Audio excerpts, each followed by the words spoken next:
Fala, família da Natação Criativa! Quero agradecer muito sua presença, que acompanha a gente pelo YouTube, pelo Spotify, aos mais de 360 mil seguidores lá no Instagram. E já agradecer o seu voto. Fomos eleito o melhor podcast 2025 na seção de esportes. E gratidão, eu subi todas as entrevistas do ano passado para o Spotify, que vocês pediam tanto. Mais de 158 entrevistas para você assistir onde quiser. E hoje um tema muito importante. Vamos falar sobre reforma tributária. Será que isso vai quebrar o esporte? Os bastidores que ameaçam clubes e atletas no Brasil. Se eu te dissesse que uma decisão tomada longe das piscinas pode impactar diretamente o futuro de atletas dentro delas, a nova reforma tributária está sendo tratada como um avanço econômico. Mas existe um lado que poucos estão discutindo: o impacto silencioso no esporte brasileiro. Clubes formadores, atletas olímpicos, projetos sociais, tudo isso pode estar em risco sem que a maioria perceba. E hoje você vai entender o que está acontecendo nos bastidores e por que isso pode mudar completamente o futuro do esporte. Eu trouxe ele, presidente de um dos maiores clubes do Brasil, André Fiore, presidente lá do Esporte Clube Pinheiros. Muito obrigado pela presença, André. Obrigado você, Renato. Sempre um prazer conversar com você. Eu espero que a gente consiga debater aí e contribuir um pouco com a informação, real informação sobre o esporte brasileiro e, acima de tudo, a natação, que é o esporte que a gente gosta, né, Renato?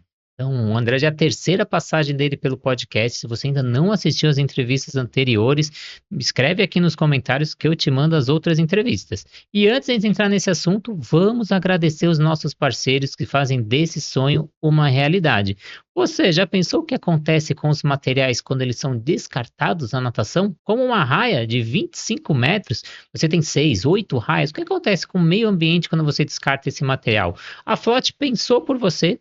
Depois de 2 anos de estudos dentro de um laboratório da USP, ela conseguiu criar a raia Paris Bio, uma raia biodegradável, pensando na sustentabilidade. E aí, você vai fazer a sua parte? Está na hora de você trocar as suas raias e pensar no meio ambiente e principalmente na água, que a gente ama tanto. A plataforma Educar, com mais de 200 cursos para você estudar onde quiser, como quiser, quantas vezes quiser, no conforto da sua casa, tudo com certificado. O aplicativo da SwimTrack, que te assessora no monitoramento do seu aluno, faça avaliação pedagógica, aeróbica, anaeróbica, chamada, envia vídeo, entre outras coisas. E se você tem a sua metodologia, você consegue colocar as suas avaliações dentro desse aplicativo, que vai com seu logo, com seu nome, e o cliente acha que é seu próprio aplicativo. Sobrasa, Sociedade Brasileira de Salvamento Aquático, que visa redução no número de casos de afogamento. Seja voluntário Sobrasa, assim como eu sou, acesse o site sobrasa.org, preencha um cadastro e receba um kit gratuito na sua casa. E a Raizen, nova metodologia no mercado, trabalhando gamificação dentro da borda da piscina com metade do preço dos concorrentes. Mas vamos para o nosso assunto, o que a gente veio.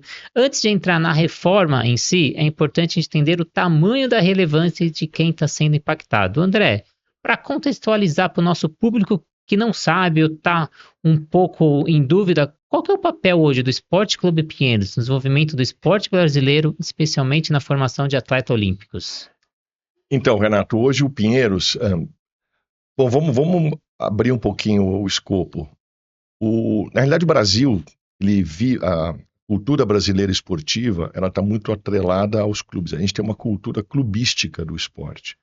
Dito isso, é de suma importância que os clubes tenham muito conforto, tranquilidade em relação à legislação, à parte jurídica, à parte executiva.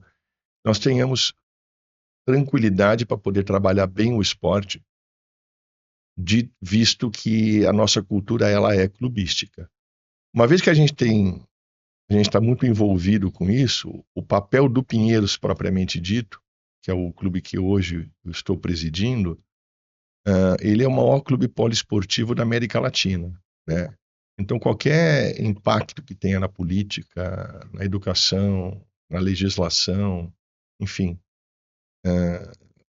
tudo ligado à política externa, acaba impactando diretamente no Pinheiros e a gente começa a ter que mudar as pecinhas ali internas para poder se adequar a essas mudanças que a gente vive no Brasil a todo momento.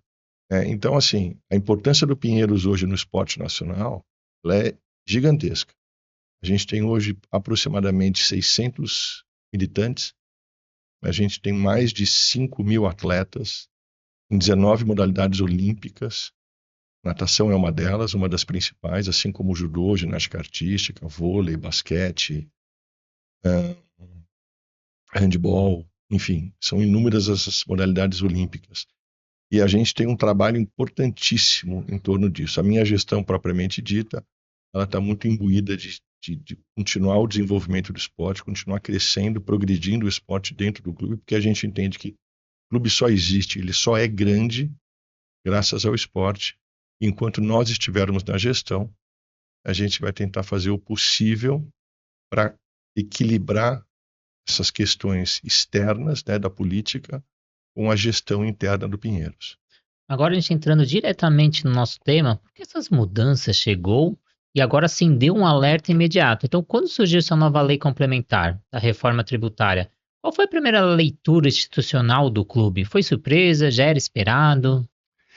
Então, Renato, na realidade não foi surpresa, né? Porque a reforma tributária em si ainda ela é uma incógnita. A gente não sabe realmente quais serão os impactos futuros da nova legislação da reforma tributária. Então a gente está ainda em estudo, em fase de estudo, nosso departamento jurídico, junto com outros clubes, estamos debruçados nisso.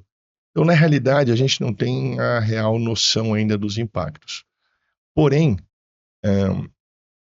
o que nos deixou um pouquinho mais preocupados foi a questão das SAFs, que estão surgindo agora, né? As SAFs, a Sociedade Anônima do Futebol, eles estão sendo tratados como uma legislação própria, né? Não mais porque os clubes deixaram de ser, alguns deles deixaram de ser clubes e passaram a ser sociedades anônimas do futebol. O que significa isso?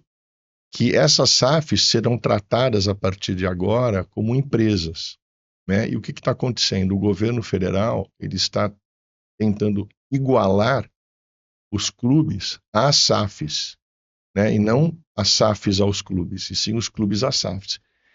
Isso faz com que a gente tenha um impacto muito grande na gestão dos nossos clubes. Por quê?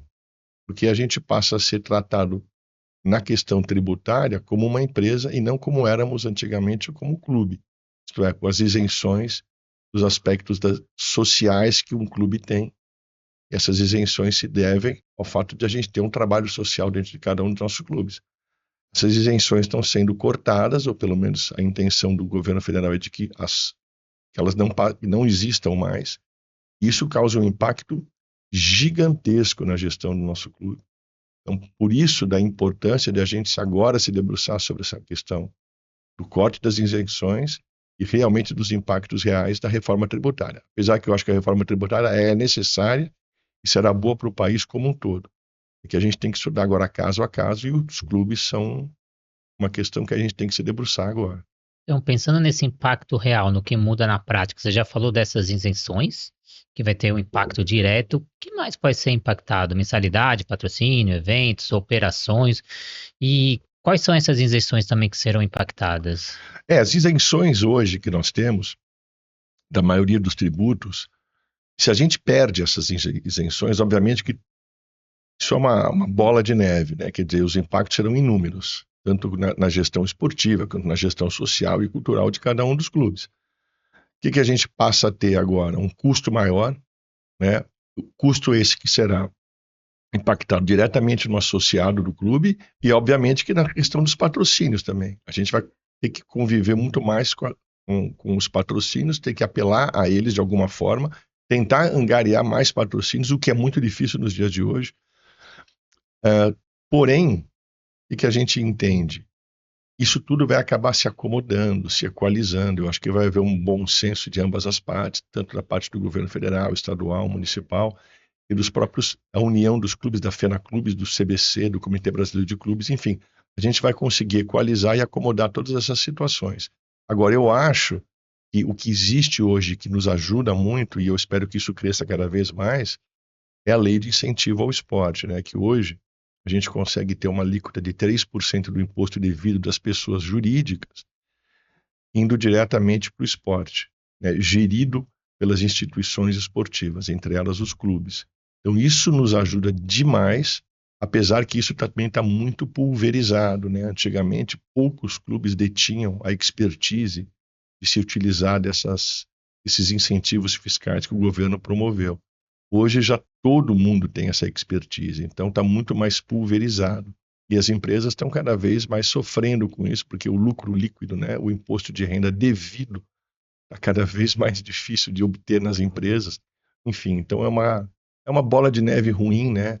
A gente tem que rever essa reforma tributária com carinho aí, ver. E não adianta, tem que conviver com o dia a dia para entender de fato os reais impactos. E quando a gente desce isso para a ponta, o impacto fica ainda mais sensível. Como essa mudança vai chegar no atleta, no associado? Que como você percebe que vai ser esse dia a dia do clube? Você já falou dos patrocínios, mas e o atleta e o associado? A grande questão aí, Renato, a que a gente tem que ter preocupação é assim, o atleta vai passar, dependendo do que acontecer, ele vai passar a ganhar menos. Ele ganhando menos, obviamente, menos estímulo, e maior tendência de que a gente não tenha tantos atletas mais envolvidos, né, na vida esportiva e na vida profissional esportiva. Isso é muito ruim, porque quando a gente perde o profissional do esporte, a gente perde a performance, a gente perde os resultados, né? O associado, da mesma forma, o associado terá que arcar com mais contribuição, né, para que o clube mantenha o mesmo tipo de serviço. Então isso é muito sério. Eu acho que isso tem que ser revisto de alguma forma para que a gente não tenha esses impactos grandes. Hoje, eu falo que o Pinheiros é um clube esportivo, mas não só esportivo, né, Renato? O Pinheiros é um clube esportivo, social e cultural. Então, assim, a gente tem um trabalho social e cultural enorme dentro dos clubes e que o associado, muitas vezes, se beneficia dele e quer ser sócio, quer estar lá dentro para poder usufruir desse tipo de serviço, né? E a nossa obrigação é sempre prestar o melhor serviço com a maior eficiência possível. Agora, claro, quando a gente tem um impacto tributário dentro de um clube, a gestão muda, né? Tudo fica mais caro, tudo fica mais difícil. E aí, nosso grande receio é começar a perder, né? Existir uma evasão dos associados. Isso impacta, assim, no dia a dia, na qualidade de vida, no bem-estar, enfim, uma série de coisas ruins que podem vir na onda disso. A gente espera que a gente consiga equilibrar isso mais uma vez. Eu trabalhei no Pinheiros por 10 anos, então peguei todo esse esporte olímpico, todo esse trabalho, e teve uma fase que eu lembro que era o ciclo olímpico para o Brasil, que o governo na época ele reduziu o Bolsa Atleta em 80% e os atletas foram impactados diretamente e muitos atletas do Pinheiros tiveram que deixar o Pinheiros, porque a região do entorno é muito caro o aluguel, para ele se manter e ficar na periferia e ter esse deslocamento, aí não compensa. Aí eles foram buscar outros clubes com valores mais baixos e isso impactou o clube e impactou o atleta. Porque imagina, ele muda de clube, muda de estrutura, muda de periodização, muda de técnico. Não tem como o técnico ir junto com ele, não tem como a estrutura. E aí depois a medalha não vem, aí a culpa é o atleta, é o técnico, mas ninguém pensa nessa estrutura. Você acha que essa reforma vai impactar o esporte olímpico? Eu acho que sim, tá? A gente tem que entender também uma coisa, né, Renato? O Brasil é um país que não tem ainda uma cultura esportiva muito bem definida, né? A gente tem uma cultura do futebol, o que eu acho muito bacana. Eu acho que o futebol, mais do que um esporte, o futebol é a paixão, coisa muito de paixão, de emoção. E ele tem que existir. Ele faz parte da cultura brasileira. Agora, a gente teria que estender essa cultura esportiva para os outros esportes, para as outras modalidades, né? A vida do atleta no Brasil, Renato, ela é muito difícil.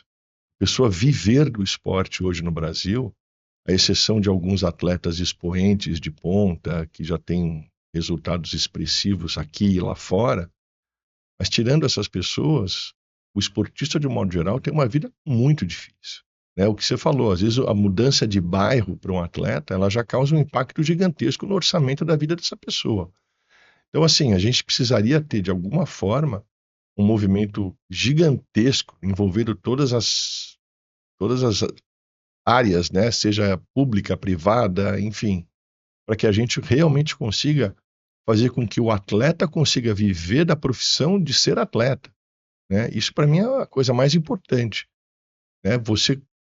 Quando você chega na ponta ali, quando você consegue eventualmente pagar alguma coisa para um atleta e esse e esse valor que você paga para ele é insuficiente para que ele viva, obviamente que ele vai desistir da carreira de atleta, vai partir para uma outra carreira, o que é uma grande pena, né? Porque são inúmeros os talentos que a gente tem no Brasil. A gente tem um potencial humano inigualável. Eu acho que poucos são os países que têm a mesma qualidade humana que o Brasil tem. A gente tem um povo miscigenado, maravilhoso, que tem capacidade de aprender, de coordenação motora, bom, um potencial esportivo gigantesco. Mas são inúmeros, a gente vive do esporte há muito tempo, né, Renato? Acho que você já convive com o esporte e com a natação há muitos anos.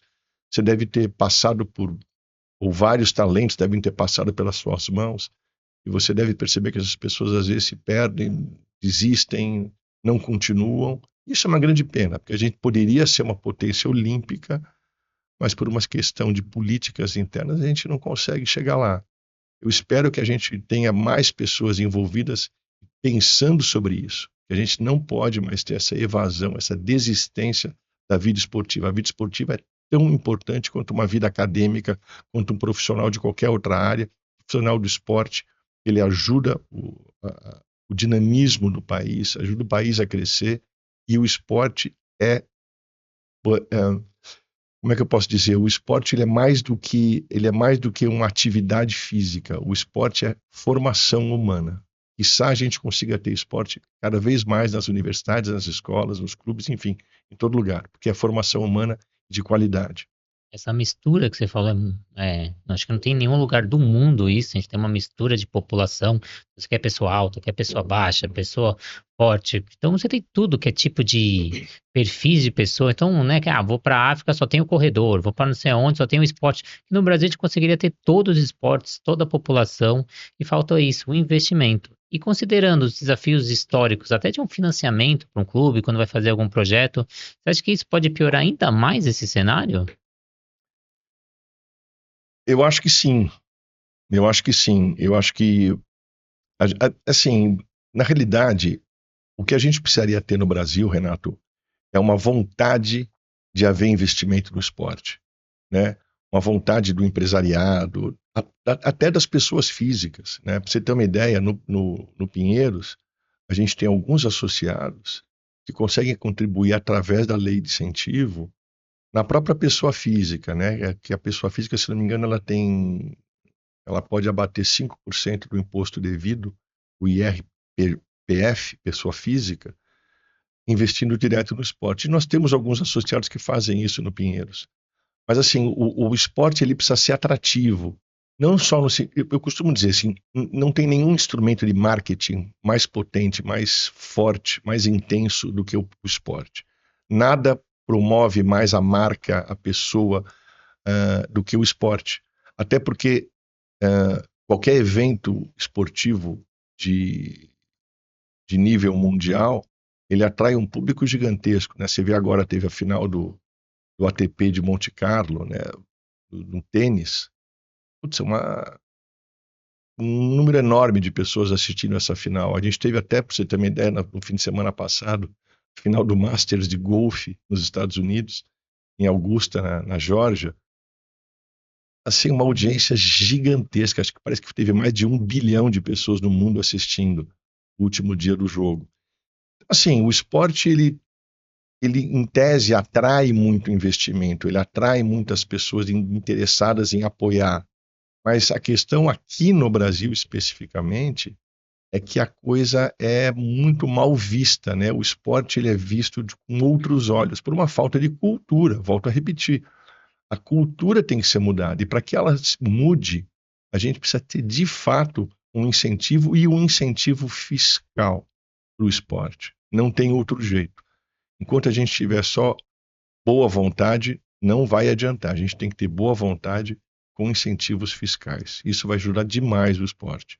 Você falando também dessa mudança cultural, eu vou atrás de muito também de patrocínio para o podcast e falo dessa isenção fiscal. A gente tem isenção do imposto de renda, do ICMS, que dá para as empresas abater, mas muitas vezes a empresa não entende, demora para fazer, não quer fazer, e precisa procurar com o meu contador, não quer. Então, às vezes falta esse apoio da gente ter, tanto da pessoa física quanto da pessoa do CNPJ para apoiar o esporte, quem trabalha no envolto do esporte, como esse podcast, já fez quase chegando a 500 entrevistas, auxiliando o crescimento do esporte, às vezes falta esse apoio.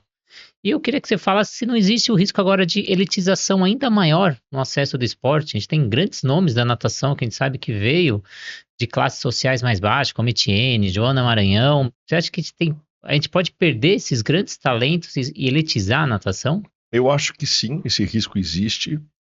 Se você também analisar o passado, já era assim, né, Renato? A gente já vivia no passado o esporte relegado às pessoas de classe mais baixa, o que é muito ruim, né? Porque a pessoa encontrava lá, no passado, a única chance de ascensão social era o esporte. Ainda é assim e cada vez mais está sendo assim. Agora, como está ficando mais difícil, pode ser que esse cenário mude, que nem você está dizendo, né, Renato? O esporte vai passar a ficar mais elitizado, as pessoas que podem pagar, mas essas pessoas também que podem pagar, elas acabam convivendo com a dificuldade do esporte, porque o esporte é difícil, né? Você chegar no topo é muito difícil, exige treinamento, dedicação, responsabilidade, disciplina, resiliência, enfim, uma série de atributos que são necessários para o grande atleta. Isso as pessoas também de alto poder aquisitivo acabam desistindo pela dificuldade que é esse dia a dia, né? Deveria ser ao contrário, deveria ser assim, todo mundo ficar envolvido com isso, ter um ganho grande e todo mundo ganhar com isso. Eu tenho um exemplo bacana para falar sobre isso, Renato, até você me permite um tempinho sobre isso, mas eu tive uma conversa muito legal com o Thiago Pereira, que foi medalhista olímpico em Londres, medalha de prata nos 400 medley, inclusive ganhando do Michael Phelps, no auge da carreira esportiva do Michael Phelps. E o Thiago, ele tem uma história muito legal. Hoje ele é um executivo de uma empresa de seguros, né? E ele foi contratado por essa empresa não pelo conhecimento acadêmico dele em seguros. Ele foi contratado por essa empresa pelo conhecimento esportivo que ele tem, isto é, aquelas qualidades que ele teve, que ele forjou, que ele moldou na vida dele através do esporte, isto é, resiliência, disciplina e responsabilidade.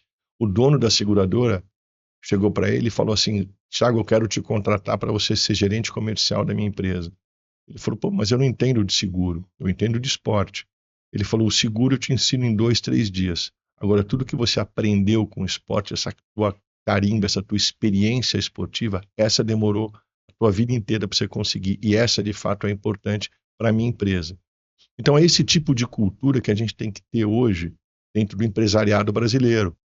É que as pessoas têm que entender que o esportista, ele tem qualidades, ele tem soft skills que outros profissionais não têm.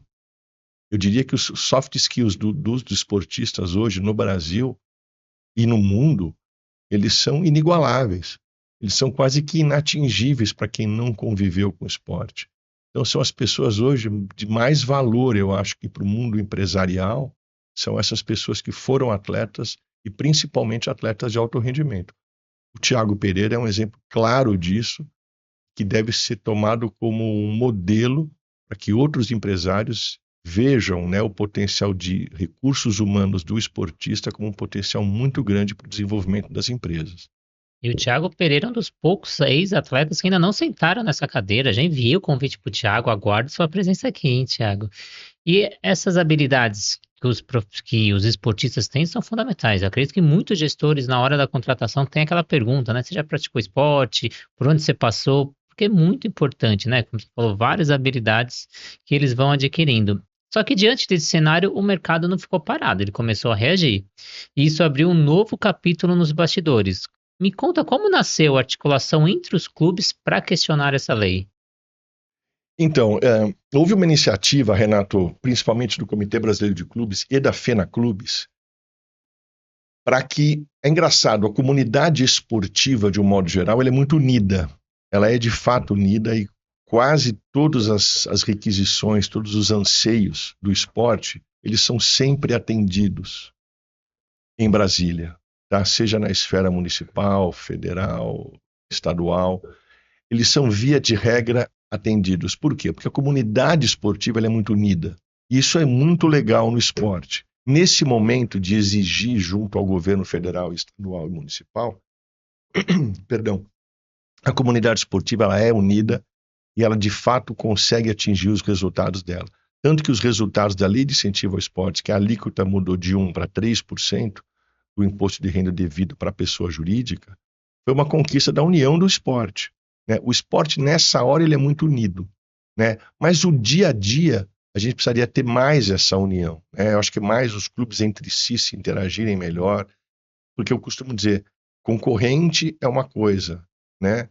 Agora, o concorrente não precisa deixar de ser parceiro, né? Então, eu acho que os clubes, eles são parceiros na hora de exigir, mas eles também têm que ser parceiros na hora da gestão, na hora dos atletas, da contratação dos atletas, do fair play, enfim, uma série de coisas, uma série de entendimentos que os clubes têm que ter entre eles para que o esporte cresça. Não basta só a isenção fiscal, não basta só os trabalhos junto ao governo federal para a questão tributária, mas também com outras coisas. Apesar que esse trabalho de união da FENAClubes e do CBC merece só elogios. São pessoas capacitadas, pessoas influentes na política e que ajudam demais o esporte. Esses merecem todos os elogios e por tentar, inclusive, fazer esse trabalho de união dos clubes. Merece os meus elogios. A figura do Paulo Maciel, do CBC, e do Arialdo no FENAClubes. E qual o objetivo principal dessa união? É a revisão? É uma adaptação? Ou é a criação de um regime específico? Então, a gente busca hoje, Renato, a coisa mais importante que seria, que a gente poderia eventualmente conseguir junto ao governo federal, é uma imunidade tributária para os clubes. Por que eu falo isso? Porque quando o clube vive dessas isenções, em função do trabalho social que o clube faz, essas isenções elas ainda são frágeis.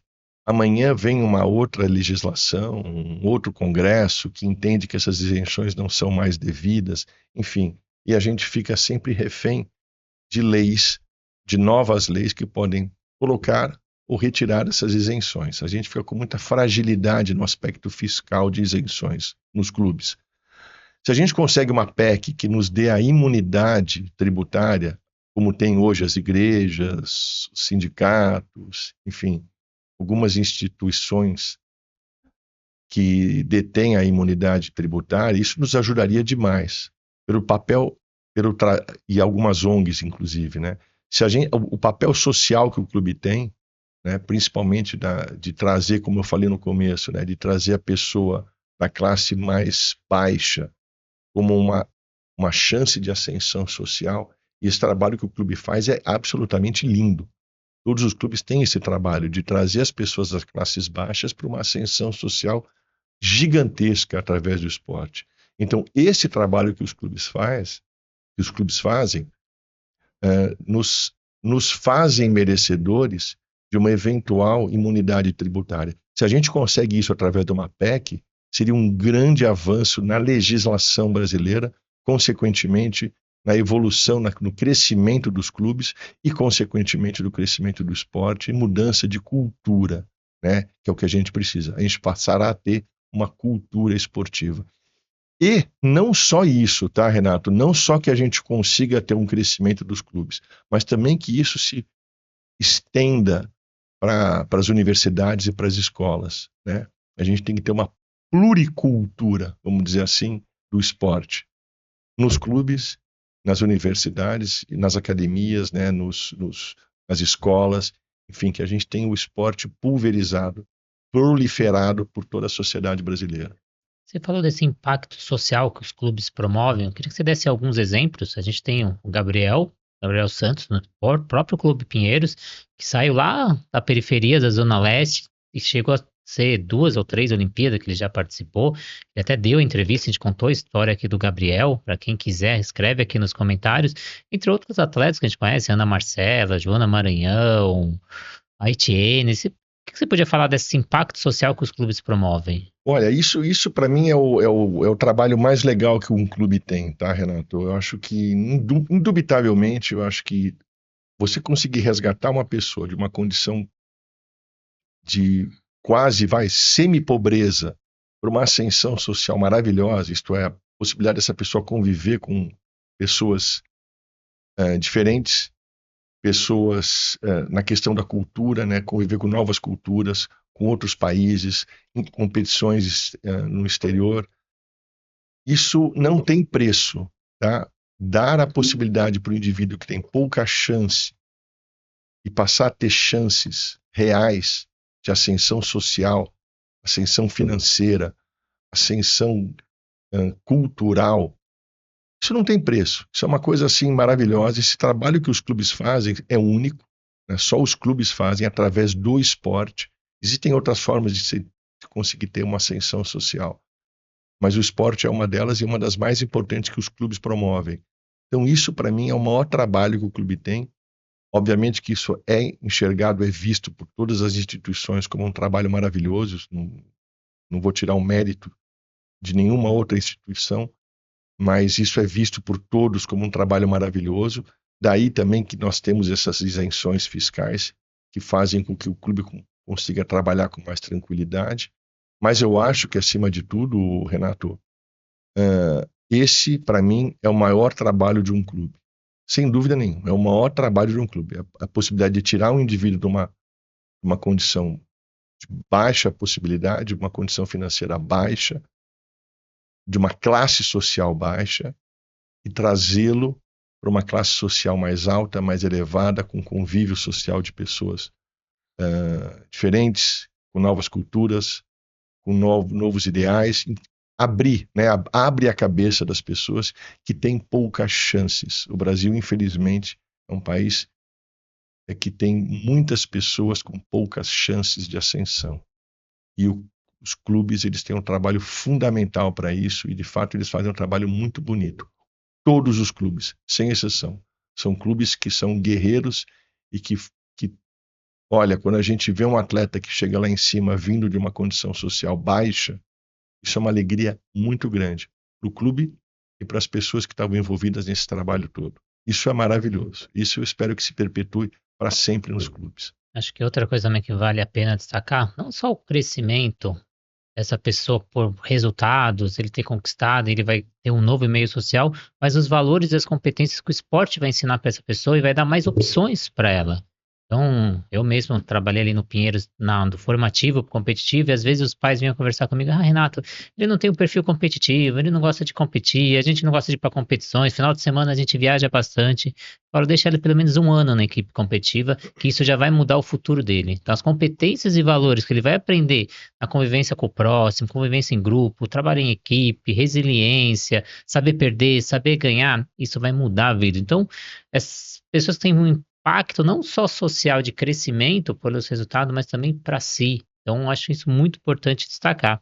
Eu queria que você falasse quais entidades estão nesse engajamento dessa articulação e quem não está, como faz para entrar nessa articulação? Olha, são inúmeros os clubes que estão envolvidos, né? Eu não sei qual é o número exato de clubes que estão inscritos tanto no CBC quanto no Fenaclubes, mas quase todos os clubes inscritos que fazem parte dessas duas associações estão hoje envolvidos nesse trabalho de comoção na política brasileira. Eu acho que a forma de você se engajar nisso, se envolver nisso, é procurando o CBC, né, o Comitê Brasileiro de Clubes, e procurando a Fenaclubes, isso como instituição. Como pessoa física, eu já acho um pouco mais complexo, porque infelizmente as pessoas físicas têm pouco, vamos dizer, pouco poder, né, de negociação e de comoção dentro da política brasileira. Mas se associando a alguma associação, algum comitê, alguma comissão, alguma federação de clubes, é o mais importante. O trabalho que esses caras fazem é um trabalho muito bom. É um trabalho de união, de comoção, de insistência, né? de realmente fazer esse trabalho de união de grupo para a conquista das isenções, as conquistas fiscais que o esporte e que os clubes tanto necessitam. A forma acho que de ajudar é isso, é se associando a algum clube ou alguma associação. E existe algum diálogo com o Congresso, com o governo? Como estão essas negociações? Os diálogos existem hoje, né? Existem alguns deputados hoje da Comissão de Esportes da Câmara e do Senado principalmente da Comissão de Esportes da Câmara. E dentro dessa comissão existem alguns deputados extremamente competentes, extremamente influentes e que ajudam demais o esporte, né? Essa comissão de esportes é uma das poucas comissões do Congresso Nacional e da Câmara dos Deputados que tem de fato uma força política muito grande. E mais do que isso, Renato, eles têm uma união pluripartidária, né? Uma das poucas coisas que são quase unânimes entre os deputados da Câmara é essa vontade de que o esporte cresça, né? Seja a esquerda, a direita, centro, enfim, esses deputados todos, eles em alguns assuntos, em algumas matérias, eles são muito unidos. E o esporte é uma delas. A Comissão de Esportes, ela tem muita força junto ao governo federal, ao executivo, para as questões do esporte, né? Então, como há essa união, a gente acaba tendo muita força. Obviamente que os clubes trabalhando por um lado, né? Os deputados trabalhando entre eles e trabalham com muita eficiência, porque o esporte ele é bem visto em qualquer espectro político do Brasil. Falando dessa parte governamental, estamos chegando em época de eleição. Na hora de você fazer seu voto, lembre do esporte. Tem vários que estão trabalhando a favor do esporte, como Guilherme Guido, Caio Márcio, entre outros nomes, que vale a pena o seu apoio nessa eleição ou os nomes que estão surgindo. E agora vamos ampliar o nosso olhar, porque o Brasil ele não joga sozinho esse cenário. Como os outros países tratam essa tributação de clubes esportivos? A gente está na contramão, está no caminho certo? O Brasil, Renato, ele acompanha um pouco a cultura esportiva da Europa, né? Que é uma cultura clubística. Eu, de fato, não sei como funcionam as isenções ou o aspecto tributário dos clubes na Europa, né? O que eu sei é que nos Estados Unidos existem sim isenções fiscais para os clubes e o americano ele tem uma cultura esportiva mais ampla, né? Diferentemente da Europa e do Brasil, que a gente tem essas questões mais centradas nos clubes, os Estados Unidos ele tem o esporte clubístico e ele tem o esporte universitário. Esse sim é gigantesco, né? Esse sim tem uma série de isenções e mais do que isenções, tem muito apoio da própria classe esportiva, né? Então, as universidades hoje, elas vivem muito de doações dos próprios ex-alunos. Então, isso faz com que as universidades consigam dar e perpetuar com essas bolsas de estudo que são tão necessárias para a evolução do esporte nos Estados Unidos. Infelizmente, a gente não tem isso no Brasil. A gente não tem essa cultura do ex-aluno doar para a universidade e a universidade repassar essa doação para os atletas, para as bolsas esportivas essas universidades dão para os atletas. Se a gente conseguir construir isso com o tempo, isso é uma mudança cultural, volto a repetir, mas se a gente conseguir construir isso com o tempo, a gente tem tudo para ser uma enorme potência esportiva, maior até que os Estados Unidos, porque, volto a repetir, a gente tem um potencial humano maior do que qualquer outro país. Eu me atrevo a dizer que a gente tem o maior potencial humano para o esporte, com certeza. E olhando para frente, sem ficar sonhando, fantasiando, talvez, acho que essa é a pergunta mais importante dessa conversa. Se essa articulação não conseguir fazer nenhuma alteração, se a gente continuar no mesmo cenário, pensando no pior cenário possível, se nada mudar, qual cenário você enxerga para o esporte brasileiro nos próximos 5 a 10 anos? Olha, eu enxergo com muito pessimismo, infelizmente, né? Eu não costumo ser uma pessoa pessimista, mas se a gente não consegue avanços, né, nas isenções fiscais, nesse trabalho político, nesse lobby político que a gente está fazendo em torno do esporte, a gente vai ter assim, infelizmente o esporte vai decrescer, ele vai diminuir. Isso é muito ruim. Em todos os aspectos isso é ruim. Eu não falo pelo esporte, apesar de eu ser um amante do esporte. Mas quando você perde o esporte, você perde saúde, você perde convívio, você perde possibilidades de ascensão social. Eu costumo dizer, eu já falei isso em outros podcasts com você, Renato. O esporte, ele acima de tudo, mais do que um conhecimento acadêmico, o esporte traz ensinamentos que são simulações de ensinamentos que você vai ter na vida, né? Então, por exemplo, resiliência, disciplina, responsabilidade, aprender a ganhar, aprender a perder. Cara, o esporte traz tudo isso. O esporte é uma simulação da vida menos impactante, menos traumática, né? Quando você tem que aprender na marra a ganhar, a perder, a ter que ter responsabilidade, a ter que ter resiliência e disciplina, você sofre muito mais no teu dia a dia da vida. Se você aprende isso no esporte, você simula isso com uma tenra idade, sendo ainda jovem, sendo ainda inexperiente, você tem convívio com essas frustrações todas dentro do esporte, o que te faz um grande ser quando você deixa de ser esportista para você conviver com a sua vida. Porque a sua vida nada mais é do que um mar de frustrações. E quanto mais você simulou isso no passado, melhor você vai conviver com isso no presente e no futuro. Então, eu costumo dizer que o esportista, ele começa a vida profissional dele muito mais preparado que um não esportista. Não que as pessoas que não praticaram esportes não tenham isso. Também tem, tá? Mas a simulação disso só é trazida através do esporte, não tem outra forma. O Gabriel até que sentou nessa mesa, ele comentou que a vida é feita de altos e baixos, e pro atleta é mais baixos do que alto, porque ele mais perde do que ele ganha, porque só um ganha a prova. Então ele aprende a perder, ele sempre tá lá embaixo, por isso que eles valorizam tanto a vitória. Então, essa dificuldade. E você é prova viva disso, né, André? Você foi atleta, atleta de alto rendimento, passou pelo Clube Pinheiros, isso que te deu todo o know-how para você estar hoje na sua posição, e isso refletiu na sua história de vida. Uma das maiores empresas aí na área esportiva, um presidente de um dos maiores clubes da América Latina. Como você acha que o esporte te moldou e te auxiliou para ser e você criar essa história tão linda? Eu acho que é exatamente isso, viu, Renato? É através desses ensinamentos, e principalmente os ensinamentos de convívio com a frustração, tá? Entendam bem, pessoal, se você pegar o maior esportista, o maior atleta do mundo, vamos pegar Michael Phelps, né, que foi o maior medalhista da história das Olimpíadas. Esse cara mais perdeu do que ganhou. Ele mais conviveu com a derrota do que com a vitória. Isso é fundamental para a gente entender que a vida é isso, né? Aliás, a vida só é legal porque você mais perde do que ganha. Porque se você mais ganhasse do que perdesse, ia ser muito mais interessante perder do que ganhar. Porque o que é mais difícil acaba sendo mais interessante. Então, o que a gente tem que entender é que essa simulação da frustração nos ajuda a sermos mais resilientes, mais fortes, mas entendermos que a nossa jornada é uma jornada de quedas. A gente mais vai cair. A minha vida foi sempre isso, Renato. Eu sempre caí demais, mas soube me reerguer a todo momento. E se reerguer, para mim, é o segredo do sucesso.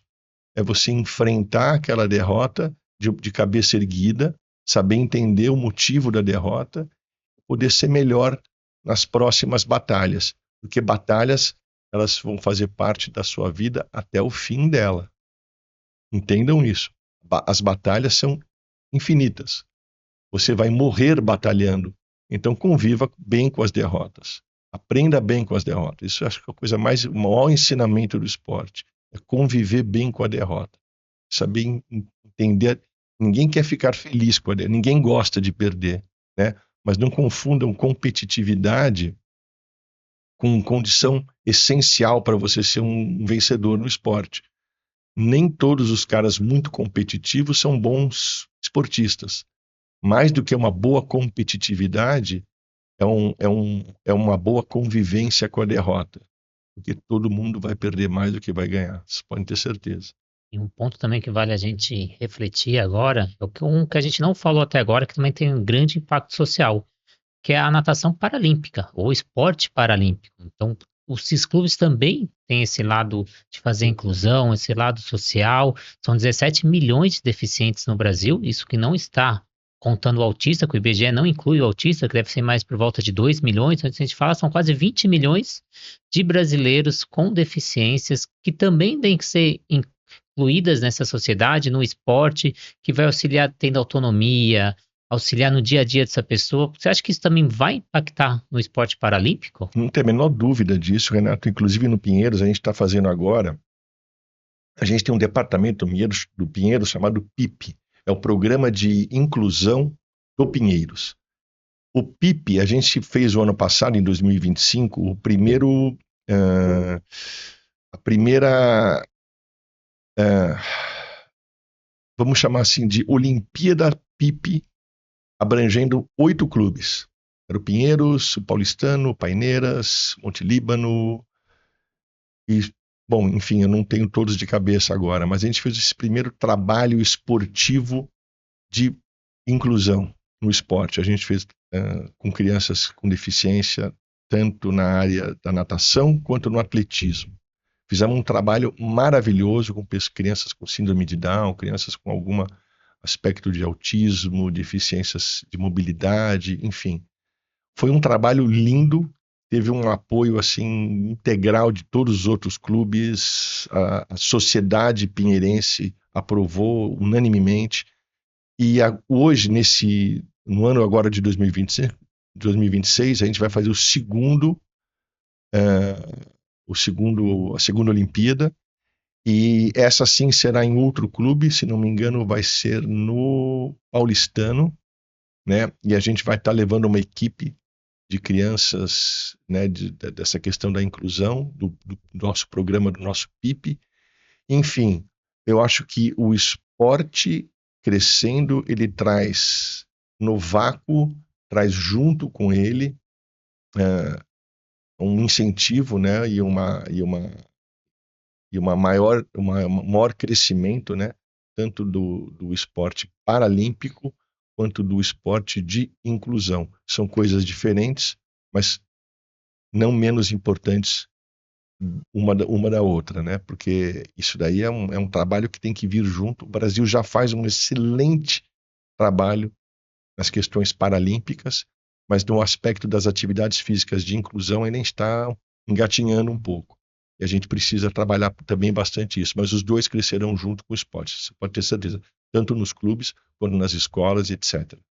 Então, a importância dessa inclusão, eu fiz parte de um projeto que era Liberdade através da Água, era um projeto social que a gente atendia mais de 100 famílias de forma gratuita e tinha mais de 280 na lista de espera, projeto que era natação adaptada, coordenada pela Ale Baroli, e dentro desse projeto a gente estudou cada família que estava lá dentro, e dentro dessas 100 que fazia natação uma vez por semana, tivemos 2 casos de um adulto e uma criança que andaram pela primeira vez. Então, imagina uma pessoa que nunca teve a marcha, nunca andou, e através do esporte, fazendo natação uma vez por semana, volto a ressaltar, ela começou a andar. Então, imagina o impacto para as famílias e para a vida dessa pessoa.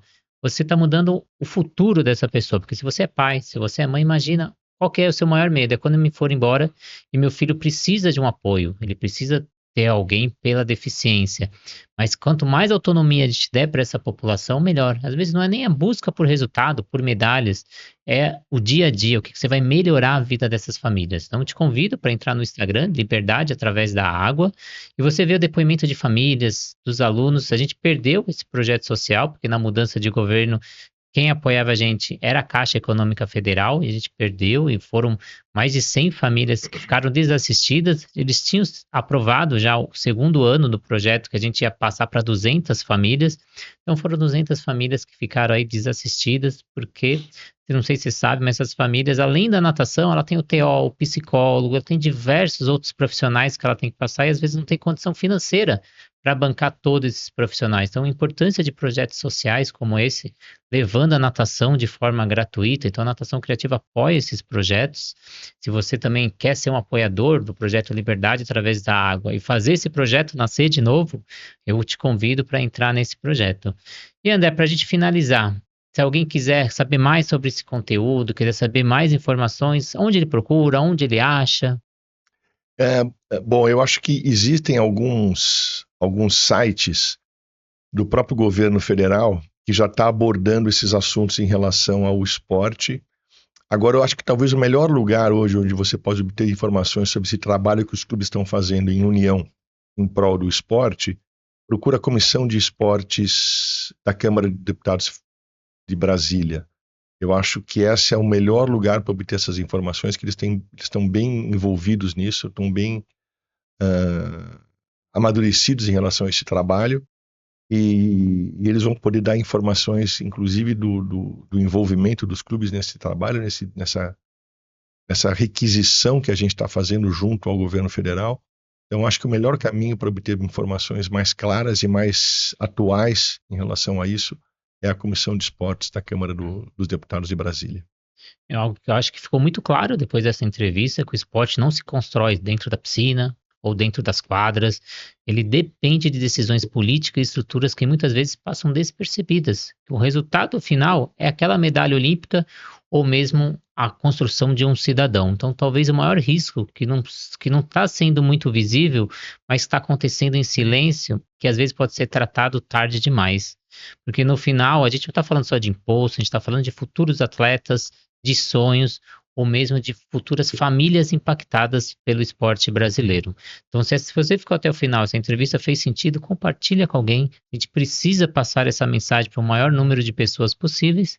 E para finalizar, queria agradecer os nossos parceiros, a Flot, materiais de natação, mais de 400 materiais no catálogo, tudo feito dentro da USP, com um laboratório que estuda cada material que chega na borda da sua piscina, com diversos materiais não só da natação, mas de vestiário, hidroterapia, hidroginástica, tudo com selo 9001 do ISO, levando qualidade aí para a sua piscina.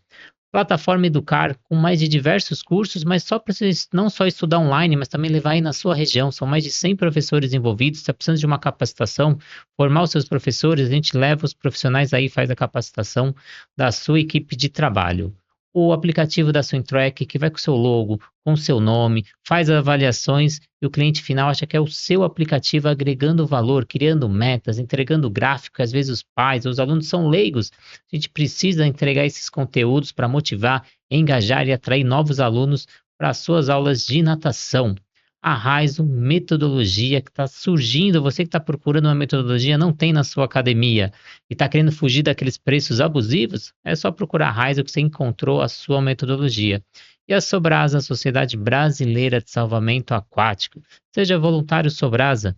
Mais de 8.000 voluntários pelo Brasil, mais 17 ações diárias. Está na hora de você fazer a sua parte e virar voluntário Sobrasa. Então, mais uma vez, gostaria de agradecer a sua presença que ficou até o final. Ativa a notificação, segue o nosso canal, claro, curte essa entrevista para ela ser levada ao maior número de pessoas.